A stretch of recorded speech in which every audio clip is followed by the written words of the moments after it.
Hello, hello. Welcome to yet another good episode of To the Fullest, 2TF.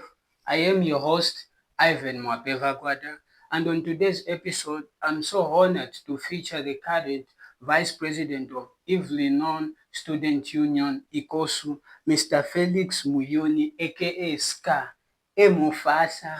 Have you seen my brother? This is my brother, yeah? Yeah, my brother from the same school, yeah?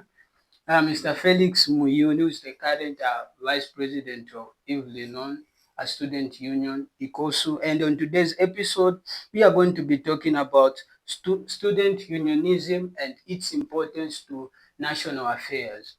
They say the future is youth. And where we find more youth is in this learning institution where students are found almost each and every day. And how is the union or the union of students important to the growth of a nation?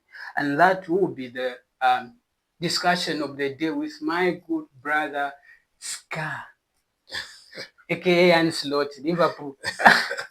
I never work alone. You never work alone. Today I'm not working alone. Yeah. Mr. Nelson, how are you? I'm alright. How are you doing? No, I'm glad and I'm blessed. Thank you very much for making time and coming through. It's an honor. I'm really humbled for having me on this platform. Yeah, Yeah. we really appreciate. We know you have a lot to handle, and a lot of students are waiting for you. I A know. lot of ideas, and you making this time really means a lot to us. Yeah, definitely. But at the end of the day, we always need to be there. Yeah, We always need to be there. It's always important to show up. very important. That's the only thing. That's the least we can do. Yeah. Yeah. So maybe before we talk about student unionism and its importance to national affairs, who would want to know, people would want to know who our guest is. Yeah. So who is Felix Muyuni or who is Ska? So Felix Muyuni is just an eloquently outspoken young person, Yeah. who is trying to foster positive mindset change and really see young people thrive Yeah. in this, changing, challenging world at the same time. Yeah. And the AKA SCAR just comes from, that's the name that, from where I come from, that's the name they used to call me because I used to do music here and there. Then we used, AKAs were coming up. Yeah, And then yeah. it became Yeah. a big name on its own. Yeah. So that's how it came about. Is the music still existing or we've left the music? Or That one it's in the pipeline, but yeah, I'm yet to decide. leadership has taken hold of you. There's a lot that has to be done, Yeah. and we need to choose one because both of them require commitment. Very true. Very true. So Nelson, sorry, Felix. God Almighty. No, I'm so happy. I'm so happy. It's just excitement. So Felix. Yeah. So when you look back, life growing up. Yeah. What would you say? How was life like growing up? Okay, for me, it's I would say I learned a lot. Yeah. The hardships, the small challenges as a young person growing up, and also today where I am, Yeah. because I'm still growing, right? Yeah. The adversities, I just learned to say they build character. That's true. At your lowest, that's when you can see to say, okay, now I've actually, grown. Yeah. And I'm a person that believes in community, Yeah. that believes in people, Yeah. and just working together. So basically, where I come from, I grew up in an extended family. Yeah. So I learned to believe in people, and I also learned that people need to depend on each other for them to Very true. coexist. Yeah. So basically, that's the greatest lesson I've learned. Yeah. The power of community and togetherness. Yeah. And what was your biggest fear in life growing up as a child? When you thought about life as a child, not as the Felix now. What was that something you were always scared of? So the really deepest fear I had, I'll tell you what, because I'm SDA, yeah? Yeah. So I remember one time we were doing some sports activity and I lost. Yeah. Then that scared me a little bit. Now that day, if I'm not able to achieve my full potential, to realize my full potential, Yeah. that was the deepest till now. Yeah. If I can't realize my full potential, then I don't know where I would be or what I would do. Yeah. But for me, that's just the deepest fear since childhood growing up.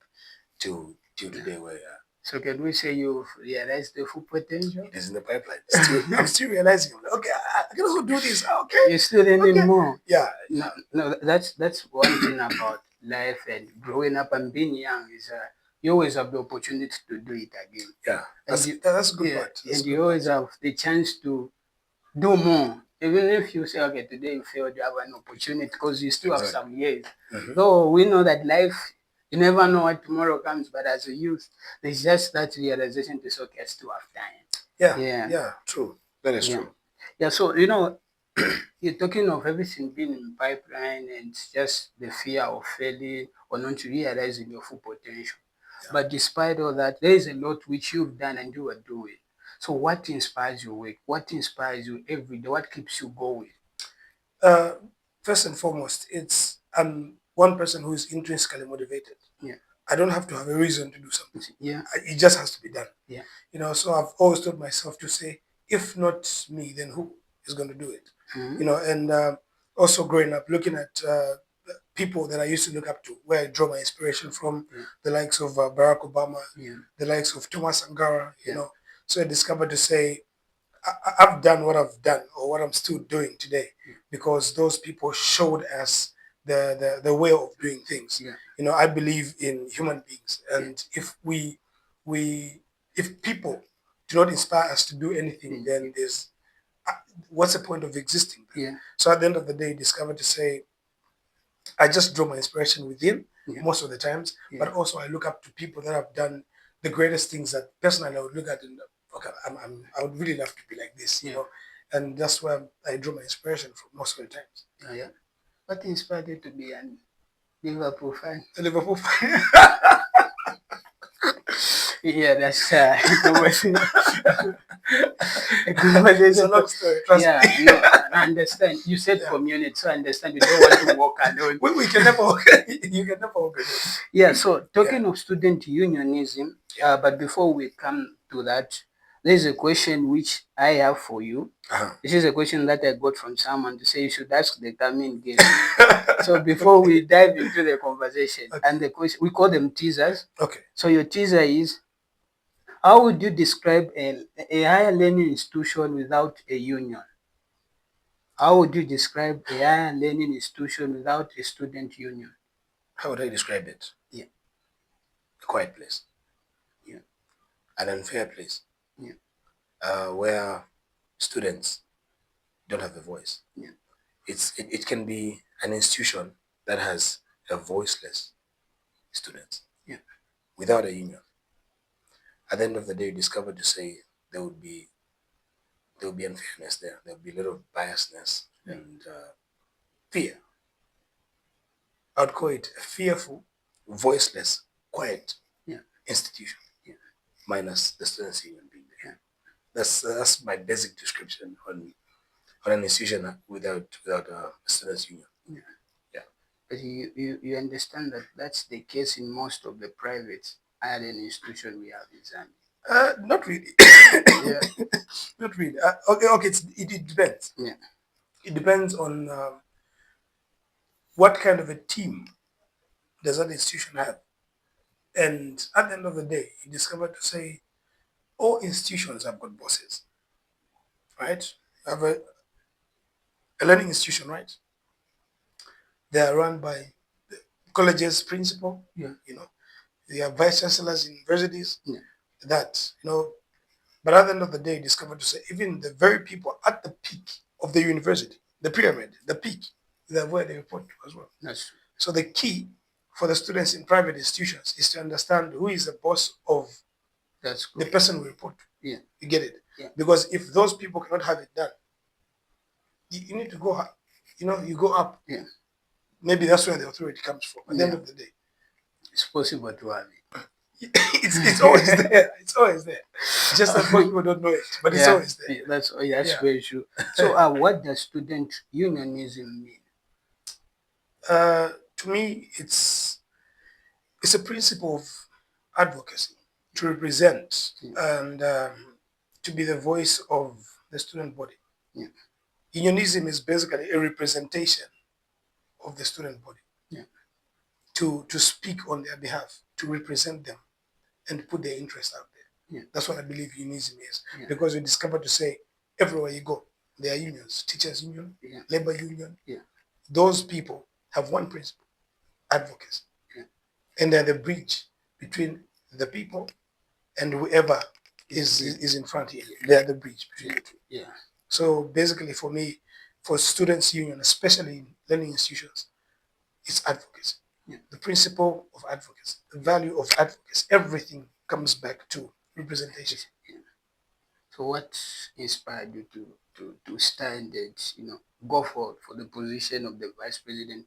Or have you always had it to say no, at some point I'm going to be the president or a leader that's evilly known, or is it something that just came as a result of something?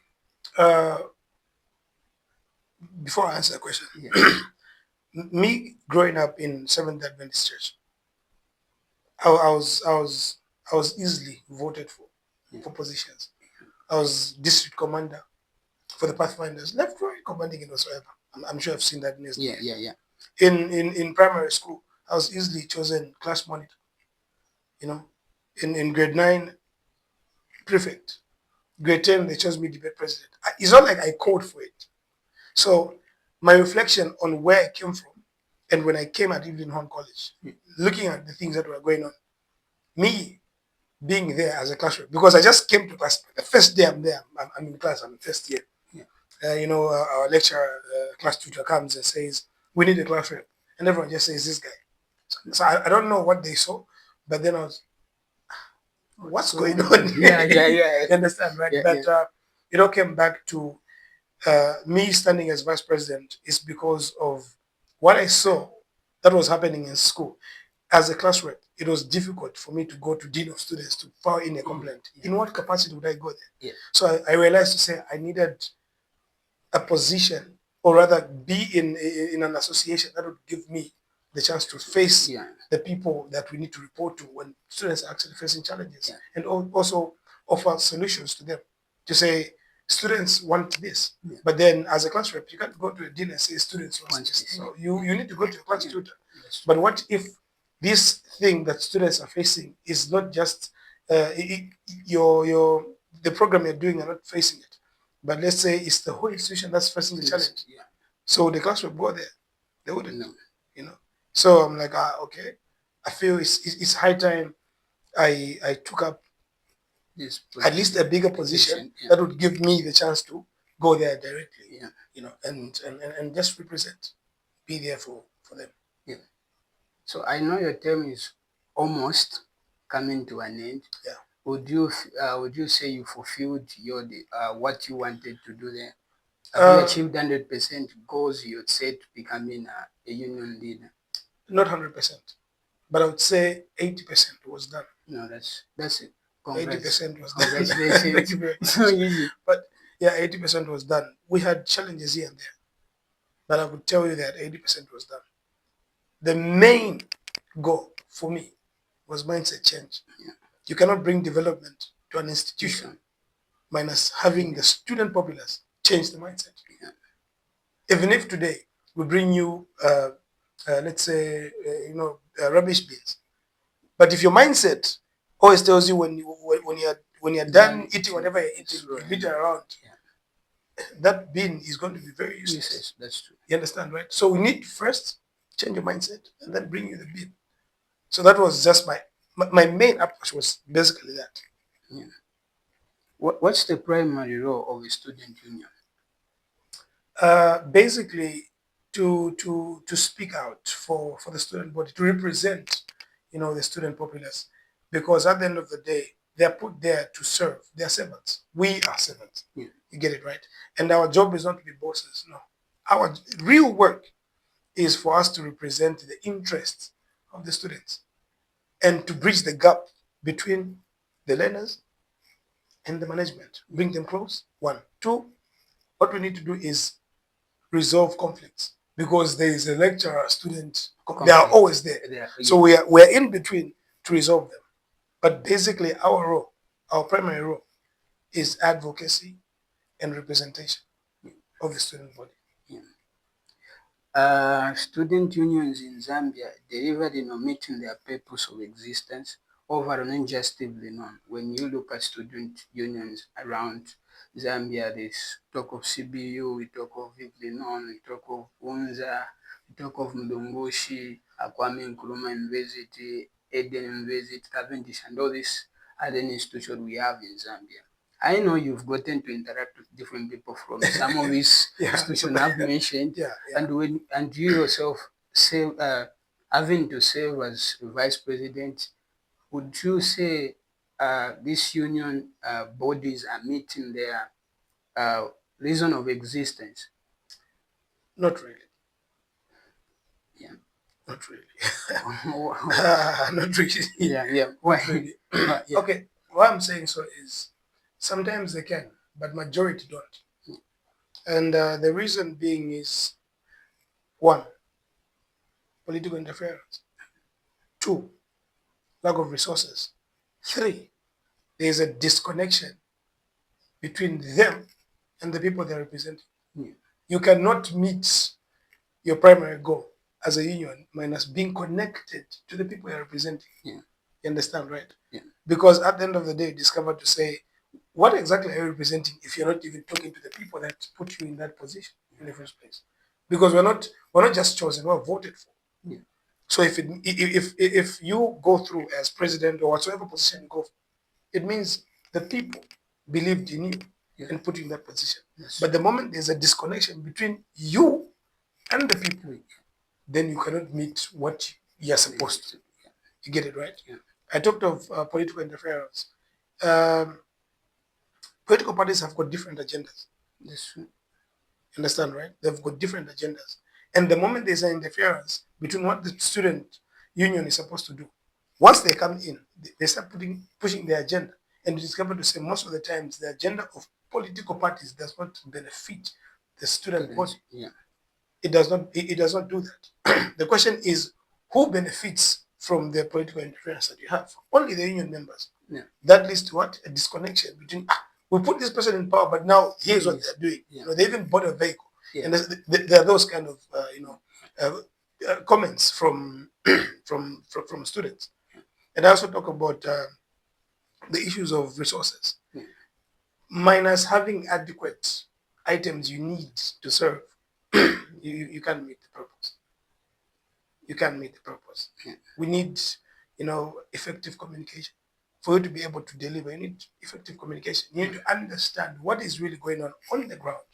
What are these people talking about? What are their complaints? And then once you understand, then you go through. Yeah. But minus a resource that is going to help you to tap in what they want to reach you, you cannot deliver. So those are some of the things that personally I've observed among learning institutions in this country. So from the scale of 1 to 10, how often are political interference happening in student unions? At this point, Yeah. No, not really at this point. Let's just put it general. Maybe from the beginning of the first institution in Zambia and do all this we have. Let's not just put okay, it. So over time, right, back in the days, there was a bit of really union is independent. Yeah. But today, I feel like from a scale of 1 to 10, I'll give it a 7, 8, 7.5. Political interference. Yes. So that's something you've also experienced. No, all right. Okay. So why is student unionism or student union important to a nation? One, that's where leadership starts from. Yeah. Let's begin from there. Yeah. Leadership starts from there. Fostering positive change starts from there. Yeah. And also, just how can I put it? Mentorship of young individuals starts from there. Also, problem solving starts from there. Yeah. So unionism is very important, to the nation and national development at large, because you discover to say majority of the people who are in the union are the people you see today in parliament. Yeah. You understand, right? So they take it up from school, higher learning to national level, because they had that experience. The similar challenges that you face at national level are something they're going to be facing. I would be calling learning institutions as constituencies. You get it, right? Because at the end of the day, what Evelyn Horn College today is experiencing as a challenge is not what UNZA is facing as a challenge. We have different priorities, right? Different priorities. But at the end of the day, discover to say we are all doing what? One job, to serve the people. So if we can serve a constituency that big with a population of 10,000 plus, the way Evelyn Horn is, right? Definitely when you go on national level, you want to serve your constituency. So it starts from there. You know, it teaches us these skills of leadership. And I believe if it can be made in a way that they should make it a qualification to some extent, where if you have this background and then you go there, things might become a little bit, easier for people that serve the nation on that, national level. Yeah.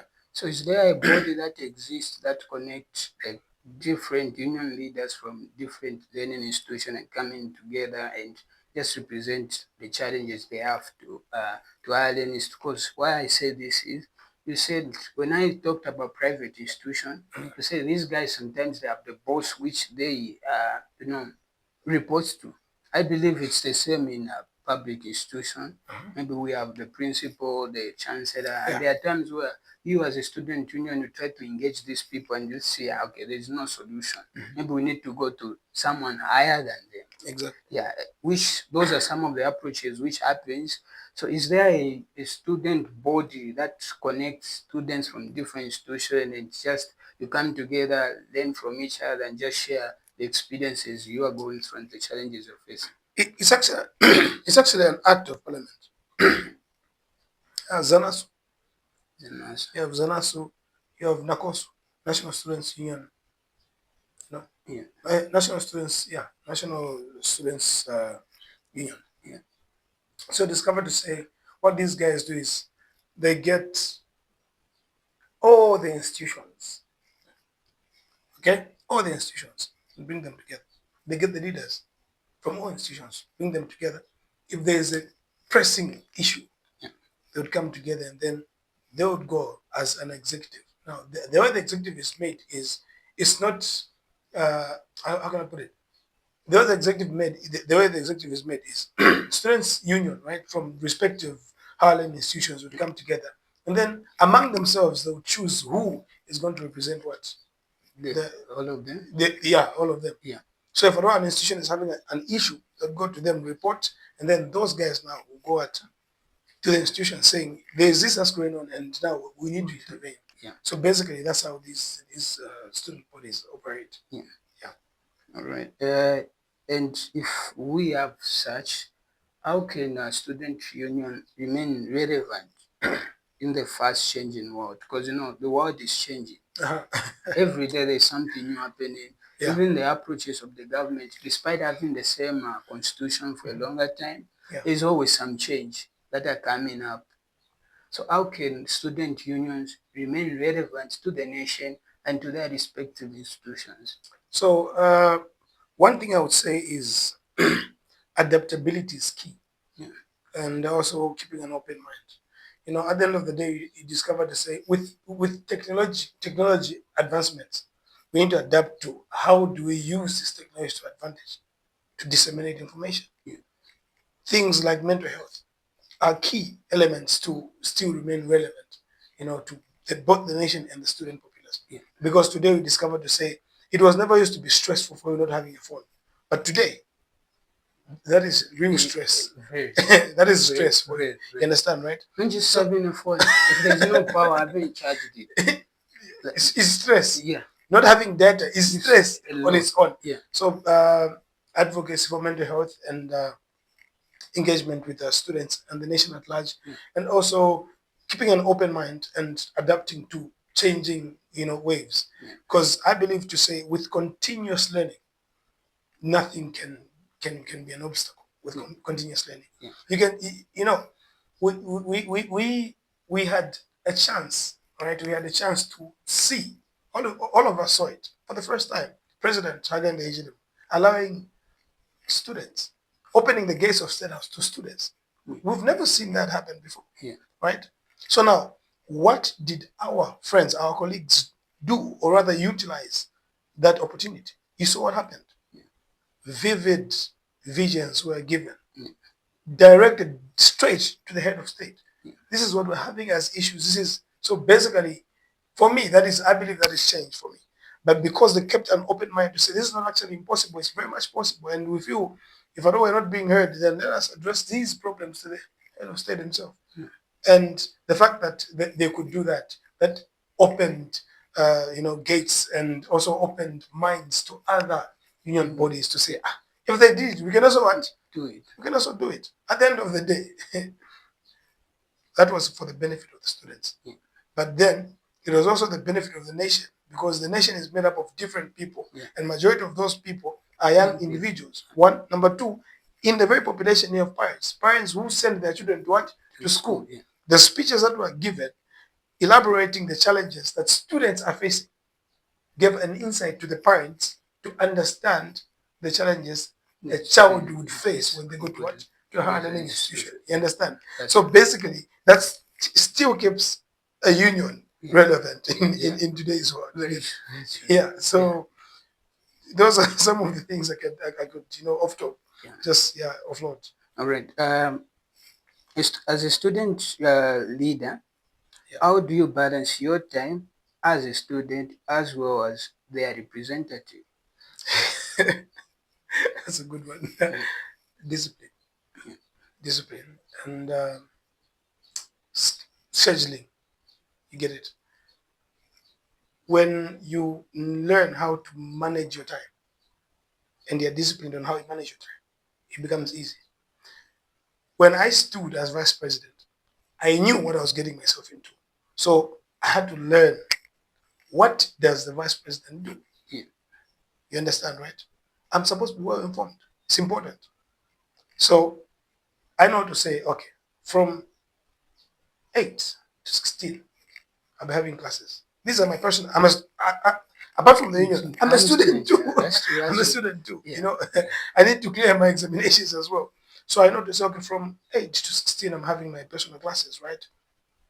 Okay, cool. What am I going to do? Because in this time frame, there's an issue of lunch break and whatsoever. But the truth is, classes are from 8 to 16. Okay, so I'm in class from 8 to 16.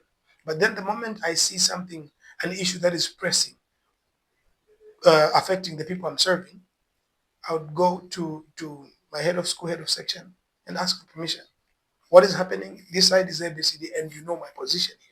So what I'm kindly asking is if I can be exempted from this particular class, but then if you can share what they've learned, I'll really appreciate. That makes me balance academics as well as service this side. At the end of the day, your phone would ring at 004. I remember one time my phone rang at 02. Hello, VIP, someone has been hit by a bottle. We need you here. What? How? What do you mean? And you're just there. You're off. And then I reached there. Okay, we need to calm this situation down. So because of the learning, thanks to our management, by the way, the leadership learning that we had once we were inaugurated, resolved the conflict that was there, calmed the situation down, and then took the person to the hospital. I was there, stayed, came back in school, 06 hours, past 8 hours. I'm going to class. Yeah, and I'm there, my eyes are red. What's going on? Are you high or something? No, actually, I didn't sleep. Just being honest at the end of the day, I didn't sleep. What happened? Oh, I'll tell you later on. Let's continue. Yeah, like that. And when you have the opportunity to rest, you rest. When you wake up, it's a whole new person, and then you're still energized to do more. So basically, how I manage time, of service as well as academics, is just discipline, scheduling of time management, and scheduling of what am I supposed to do, when am I supposed to do it, and how am I supposed to do it. That is the key. So planning and the discipline, following those, then you're good to go. Yeah. One thing I've observed being a student as well is most of the people who serve in student unions, when it comes to exams, most of them, you find that not all of them finish school. Most of them find that they'll finish, but they will have ideas, SAPs. What causes those things? Because I can say 70% of them. Most. Yeah, so it's the best, something I'm talking about, mismanagement of time. The key here is, like I said, discipline, right? So if you're not disciplined, because the core purpose of you being in an institution is education. Exactly. That's what you went there for. So now that is a priority. So it comes back to prioritizing what's important and what's not important. Not that service is not important or education is not important. The question is at that particular time, what's more important? You understand, right? It's like I'm here and then I'm very hungry. You understand? Very hungry. And then I need to do some work. Just a small work, let's say 10 minutes work is going to pay me 100 kwacha. It comes back to prioritization. The way I'm feeling at that particular time, looking at the two, outweighing the two. Which one is more important here? I need to, because I need to strike a balance. For me, I'm going for money. Because that's your priority, you understand? So it comes back to every student out there, whoever is going to watch this, the viewers. The key is prioritizing what's more important. Why you went to school is to get an education. Yeah. The service just comes after. It's a bonus, right?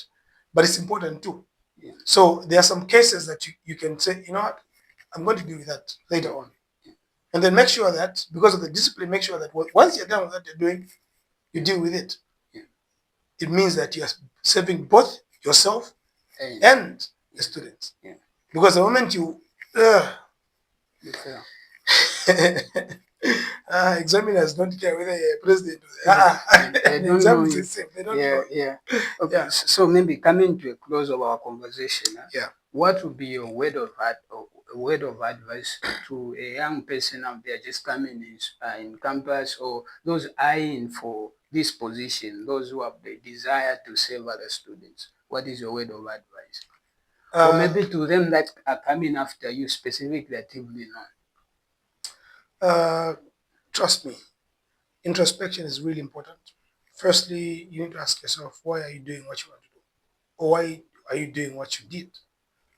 Before standing for anything, why am I campaigning? You understand? How is this going to benefit me? So keeping an open mind. And also, if you want to be a good leader, you need to be connected to the people you're serving. I'm not saying that keeping a distance is no, I'm just saying you need to be connected. Not that they're supposed to be coming to your room every day. No. But you need to be connected. That's the only way you can know exactly what they want for you to be of service to them. But at the same time, also, challenges will be there. And sometimes it is frustrating. You understand? Imagine you're telling someone, okay, this is the case, but they'll still be asking the same question over and over again. Your phone will never stop to ring. You're always busy. You understand? And it is okay. It is okay to say, look, I'm tired. For now, let me rest. I can't manage. I'll get back to you. It is okay. But what I can just tell my friends out there is that challenges will be there. But one thing you need to understand is that heavy is the head that carries the crown. It's not easy. It will never be easy. It's not easy. The question is, are you ready though? That is the question. All right. So to close up, so this is now our closing question. I gave you a teaser, which is our opening. So if you see our videos, this will be easy for you. So our closing question is, if today we were to put you in an empty room, and when you enter that room, you find the 7-year-old Felix, what do you think he would say to you? Wow. What did I say? The 7-year-old me. What would the 7-year-old you say to you right now? Wow. I would tell Felix to say, your background does not define who you are. The challenges you face does not define your future. Or where you come from does not define your future.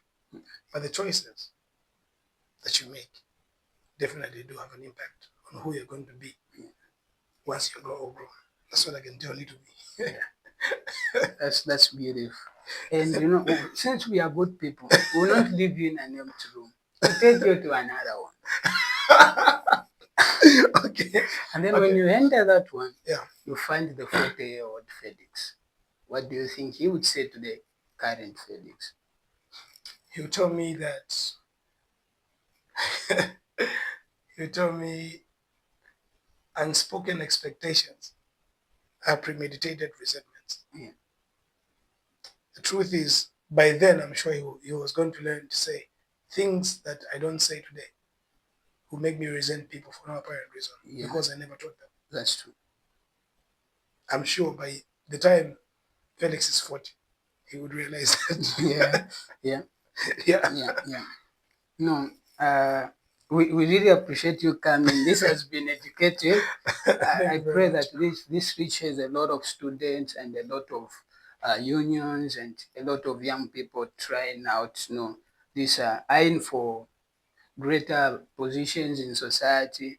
Yeah. First, maybe, are we expecting Honorable Felix in the near future? Uh, maybe not. Maybe not, maybe. Yeah. All right. All But right. someone has to be strong mentally to Yeah. reach there. Yeah, but maybe I forgot to ask if we was to expect the Felix, who are you representing? Is it where are you coming from? We forgot to ask. Where do the province? Yeah, I'm province from area. southern province. Ah, From southern province. yeah. Yeah. No. We are waiting. We are waiting. We just need Felix, Honorable Felix that side. How am I going to have a line? How can people reach out to you? Those who would want to reach out to you and just know. So I'm there on Facebook, Felix Muyuni. Yeah, that's my social media handle is basically Felix Muyuni. That's for Facebook. Some applies to LinkedIn, Felix Muyuni. TikTok, Felix Muyuni. It's the same name. You know, when you go to Instagram, it's Felix Muyuni. Yeah, and then those of you that love music, it's Spectre Scar. So it's two different individuals who are trying to Do different because stuff. yeah, they're Yeah. not. It's not the same Yeah, person. yeah. Yeah. Yeah. Maybe you've touched to my next question. What do you do? What services do you offer? You've spoken of music already. What Yeah. other things does FedEx do? I'm actually a TV presenter, radio presenter, master of ceremony, yeah, director of programs. We are bros. We are bros. Yeah. Definitely. Yeah. Yeah, and apart from that, also I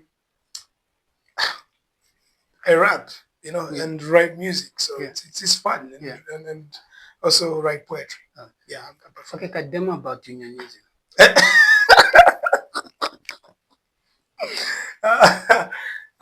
come on, man. I know next time. All right. What's your summary of our conversation? First and foremost, thank you very much for having me. This has been a humbling and really, really educative experience for me because I never thought of those questions. Like, Yeah. what? Yeah. What's Yeah. going on here? Yeah. Yeah, but to sum it up, I love to encourage you and also ask viewers out there to please subscribe to their page because at the end of the day, these are topics that young individuals are supposed to be learning about. And to the young people out there, it is important that we have our mindset changed because at the end of the day, minus a mindset change, we cannot see what we need. We need to be fostering positive development and contribute to the national development at large. And looking at this conversation that we just had today, I believe to say unions are very important in institutions, but at the end of the day, you're not there to make money out of it. No, you're there to be of service to your friends, to represent the young brothers and sisters that you have, to build institutions that you were never given the privilege to have, but then leave a legacy that someone is going to say, you know what, it's because of that one that today we do have a football pitch at our institution. Because at the end of the day, discover to say, minus the unions in respective institutions, I don't know how they'll be reaching out or be heard. But let us just make sure that the people we are serving get their ideas, get more of their ideas, get more of their challenges, and speak out. Don't be scared. Speak out because you are the voice of the voiceless, the voiceless, and you're the representative that they depend on. So just imagine you have 7,000, 12,000, 15,000 people on your shoulder. Yes, it is heavy to carry, but as you voice out, you should be louder so that you should be heard. Yeah. Yeah. Thank you very much for coming, It's a Scar. pleasure. Today I've not walked alone. Never walk alone. Never walk alone. Yeah. So thank you very much, our viewers. On today's episode, we are talking about the importance of student unionism in the national affairs. And I was hosting Felix Muyuni, who is the current vice president of Evelyn Non-Student Union, ECOSU. and hopefully you've learned something. I have been your host, Ivan Mwapeva Gwada. Until next time, bye bye.